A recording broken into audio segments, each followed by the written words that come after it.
Hello everyone, my name's Jake Smith, a student at Mercy University and an intern for the Sing Sing Prison Museum. Over the course of this past semester, I've been researching capital punishment for an independent study, and it's an issue that I and countless other people are very passionate about. With my time working for the museum and learning about Sing Sing, a prison infamous for its history with capital punishment, it made me start to consider extremely important questions about the nature of capital punishment in the United States. It made me think, what gives a state or government the right to legally kill anyone, and how is that relevant to the history of Sing Sing? The point of this video essay is to explore various incidents of and pertaining to capital punishment at Sing Sing prison throughout its history, and attempt to answer this question. With this said, let's get into how the game of death was, and still is, played by the state. Lewis E. Laws oversaw a long 20-year tenure as the warden of Sing Sing prison, and also oversaw nearly half of the total executions throughout its history, 303 out of the 614. He, by all accounts, was the embodiment of the carceral system, someone who had carried out the will of the justice system even when he felt that it was not just. It is even said that the executions at Sing Sing regularly left Laws physically ill. He vehemently argued against the use of capital punishment as a deterrent for crime, and that its standard was applied completely inconsistently, not just legally, but also based on who the defendants were. After all, if the death penalty was supposed to serve as a deterrent, why wouldn't the states who don't use capital punishment be rampant with far higher crime rates? An article from the New York Times about the life of Laws stated, "Barely 1 out of 80 killers actually paid with his life," Laws like to note. Where was the equity in that? And, he asked, did you ever see a rich man go through the whole route to the death house? I don't know of any. For a man who was in charge of prison administration during the 1920s through the 40s, that is an extraordinarily progressive stance to take, and acknowledged many of the classist biases present in the legal system that favored the wealthy, and made the poor far more likely to end up on death row. Laws may have embodied the carceral system's flaws on paper, but deep down he was a man that was by all accounts an embodiment of what the carceral system should strive to be. He was kind, patient, friendly with the incarcerated and saw their humanity. He even had drinks with an inmate who was about to be executed. He was interested in reform and equity in the carceral system, and perhaps most importantly, was genuinely interested in rehabilitation. The article from the Times continues, he prescribed music and theater for prisoners, exposure to sunshine and competitive sports, particularly football. Sing Sing's team was, of course, the Black Sheep. Laws brought the Yankees in for exhibition games. A homer Babe Ruth hammered over the wall in the New York Central Railroad tracks could have been his greatest swat ever, some 600 or 700 feet. Despite these reforms, though, and Laws generally being remembered quite well for emphasizing the humanity of the incarcerated, Sing Sing would still be the most prominent place of execution in New York until the suspension of capital punishment in the state later in the 1960s. Despite Laws' efforts, Sing Sing is arguably now synonymous with the idea of the electric chair and the horrors it's associated with. And there are indeed concerns over whether or not the death penalty is actually justified, not only as a deterrent, but for those who are supposedly beyond rehabilitation. One such argument for a truly irredeemable person would be a murderer like Albert Fish, who was executed at Sing Sing for the abduction, rape, murder, and cannibalization of several children.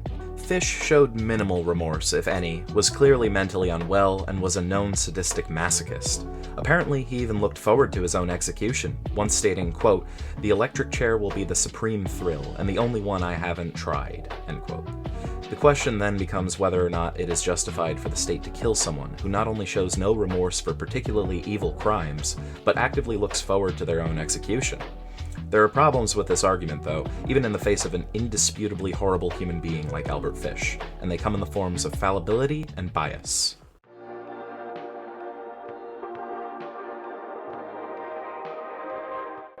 I shall ask for the abolition of the penalty of death until I have the infallibility of human judgment presented to me. These were the words of Lewis Laws in 1923. Laws thought that there was always room for error when it comes to human judgment.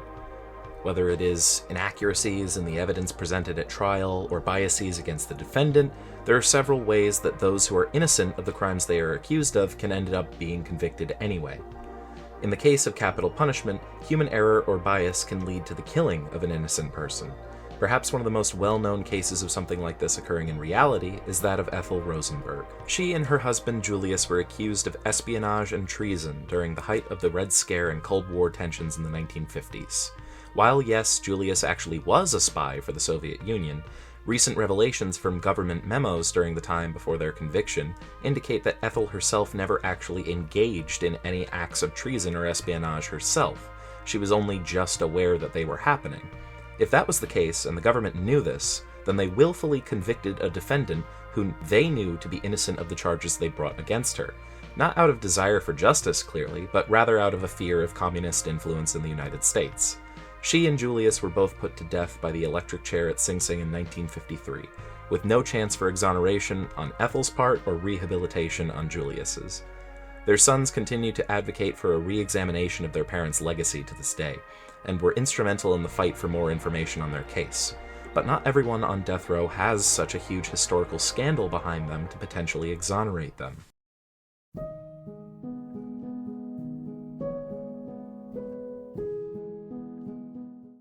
There is undeniably a fascination with the morbid and macabre in modern society. True crime shows and podcasts have skyrocketed in popularity over the last few years, reflecting a somewhat eerie trend in American culture.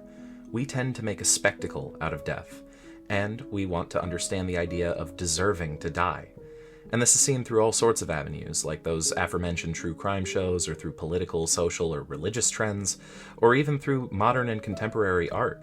Artists like Andy Warhol and Lucinda Devlin depict the execution chambers and electric chairs of old prisons, and their depictions of Sing Sing in particular plays into that fascination with capital punishment because of the prison's reputation. In the case of Devlin's work, she even depicts the so-called witness chamber for people to watch executions privately and live. There is something inherently bizarre with what could be called the Spectator Complex in the United States, where people feel like consuming content pertaining to execution or even witnessing executions live give people some kind of morbid sense of fascination or satisfaction, or at the very least closure in the case of murder victims' families. An article from The Hill details, some people, especially the victim's family, may feel compelled to see for themselves that a convicted person has been put to death. They seek closure and consolation. Others, like the condemned inmate's lawyer, may be present as a comfort to their client or to provide any last-minute legal representation. Still others witness out of a sense of duty or because it is their job to do so.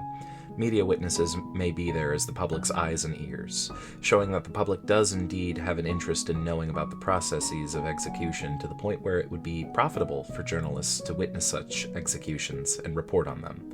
The public's fascination with death even extends to the actual death row inmates, like Ruth Snyder, for instance. Snyder had her trial in 1927, and her subsequent execution in 1928 became the subject of a nationwide sensation. It even got to the point of having a journalist from the New York Daily News illegally snap a picture of the very moment of her execution, when hundreds of volts of electricity were coursing through her body. The picture, alongside the rest of Snyder's case, became a huge story in the news media, not unlike that of the Rosenbergs, only before their time. Ruth Snyder, in coordination with her lover Judd Gray, had murdered her abusive husband in part for revenge, but also in part for the insurance money that would come from it. The photo of her execution seemed to almost outshine her own story, however, as the people in the tabloids who had been covering her story were so eager to see the grisly results of the execution, rather than asking themselves what had brought people to this point to begin with. The media had turned this fiasco into a spectacle for all to see and take part in, while not questioning the ethics of what they were publishing themselves. The ethics of capital punishment are a truly murky subject, and one that I suspect will not be resolved anytime soon. The debates over abolition continue to rage on over time. Capital punishment in the state of New York has been effectively suspended indefinitely, but the legacy of Sing Sing and its executions remains in popular culture and is a grim reminder of injustices throughout history. The question of how one justifies deaths at the hands of the government is one that is typically left to politicians and historians, but having the conversation about how society can proceed is absolutely critical to the advancement of prison reform.